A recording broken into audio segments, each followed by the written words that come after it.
Terima kasih atas kesempatan yang diberikan. Kami dari kelompok 8 ingin mempresentasikan hasil diskusi kami. Bab 9, unsur negara menurut konsep ilmu politik, unsur negara menurut konsep hukum internasional, dan sifat-sifat karakteristik pada negara. Latar belakang, definisi unsur-unsur negara. Unsur negara adalah 4 unsur penting agar suatu negara dianggap berdaulat dan berkuasa, yaitu wilayah penduduk, pemerintahan, dan kedaulatan. Menurut pasal 1 Konvensi Montevideo 1993, unsur suatu negara: 1. Penduduk yang tetap, 2. Wilayah yang pasti, 3. Pemerintahan yang berdaulat, 4. Kemampuan untuk mengadakan hubungan dengan negara lain. Unsur-unsur negara menurut ilmu politik. 1. Wilayah. Definisi: ruang geografis tempat negara berdaulat, meliputi daratan, lautan, dan udara di atasnya. Hans Kelsen atau General Theory of Law and State 1945, negara harus memiliki wilayah tertentu sebagai batas yurisdiksi, hukum, dan kekuasaannya. Oppenheim atau International Law 1992, negara tidak dapat ada tanpa wilayah, karena disitulah hukum dan kedaulatan berlaku. Unsur-unsur negara menurut ilmu politik. 2. Rakyat. Definisi: sekelompok manusia yang tinggal menetap di dalam wilayah negara dan tunduk pada kekuasaan negara. Miriam Budiarjo atau Dasar-Dasar Ilmu Politik 2008. Negara adalah suatu organisasi dalam suatu wilayah yang mempunyai rakyat dengan kekuasaan yang sah untuk mengatur rakyatnya.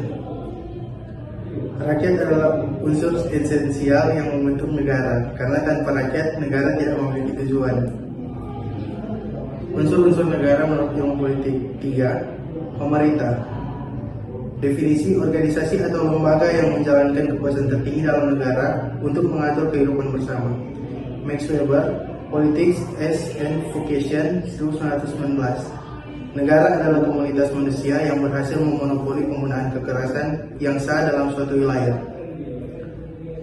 Harold J. Lasky, A Grammar of Politics 1925. Pemerintah adalah agen negara yang memiliki kewenangan untuk menciptakan hukum dan menjamin pelaksanaannya. Unsur-unsur negara menurut ilmu politik. 4. Kedaulatan. Definisi: kekuasaan tertinggi yang penuh, mutlak, permanen, dan tidak bergantung pada kekuasaan lain. Jean Bodin, Six Rivers de la Republique 1976. Kedaulatan adalah kekuasaan absolut dan abadi dari suatu negara.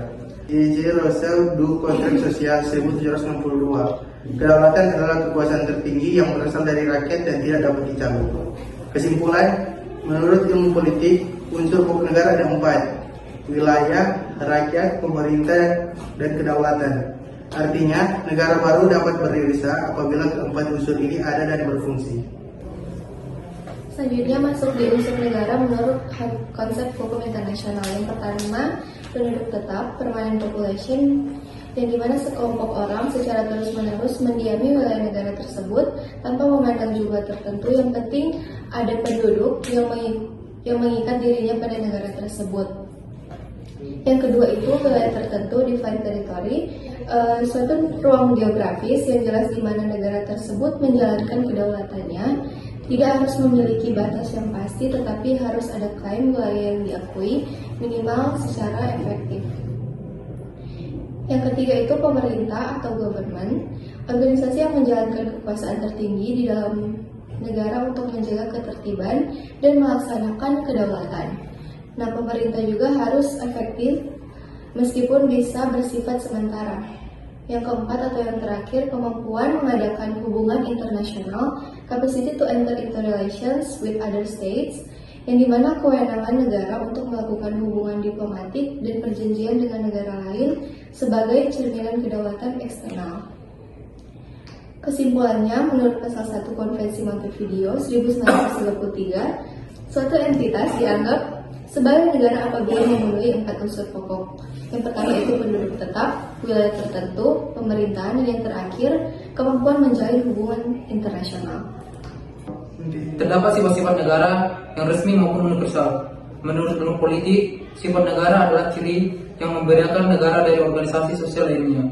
Para ahli umumnya sepakat bahwa ada 3 sifat utama negara. Yang pertama itu memaksa, yaitu negara berhak memaksa seluruh penduduknya untuk menaati hukum, norma, dan aturan yang berlaku.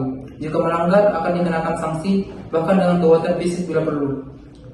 Max Weber atau Politik and Vocation 1919 mengatakan bahwa negara adalah komunitas manusia yang berhasil memonopoli penggunaan kekerasan yang sah dalam suatu wilayah. Miriam Budiarjo mengatakan negara memiliki sifat memaksa melalui monopoli penggunaan kekerasan yang sah menjamin keteraturan dalam masyarakat. Yang kedua ada monopoli. Negara memiliki monopoli dalam membuat hukum yang berlaku, mengikat, menentukan kebijakan publik, memungut pajak, serta mengatur seluruh kegiatan politik. Tidak ada lembaga lain yang boleh menandingi kehidupan ini. Harold Czerlaski mengatakan bahwa negara adalah satu-satunya badan yang berwenang membuat hukum yang berlaku, mengikat bagi semua orang yang ada di wilayahnya. Mantri mengatakan negara berhak memonopoli kekuasaan tertinggi dalam menentukan kebijakan yang mengikat seluruh rakyatnya. Lalu yang ketiga ada mencakup semua maupun universal. Kekuasaan negara berlaku bagi semua orang golongan tanpa terkecuali dalam batas wilayahnya. Tidak ada yang dapat menghindar dari jangkauan hukum negara. Miriam Budiarjo mengatakan bahwa kekuasaan negara bersifat menyeluruh, mencakup semua orang dan golongan dalam batas wilayah negara tersebut. Lalu Samantri mengatakan kedaulatan wilayah berlaku secara menyeluruh terhadap rakyat dalam wilayah tertentu. Kesimpulan, secara resmi dan universal sifat negara ada 3. Yang pertama itu memaksa, menjamin ketaatan hukum dengan sanksi. Lalu yang kedua ada monopoli, berwenang penuh dalam membuat aturan dan kebijakan. Lalu yang ketiga mencakup semua atau universal. Terima kasih. Baik, sekian yang bisa kami presentasikan. Jika ada pengucapan yang salah mohon dimaafkan. Terima kasih.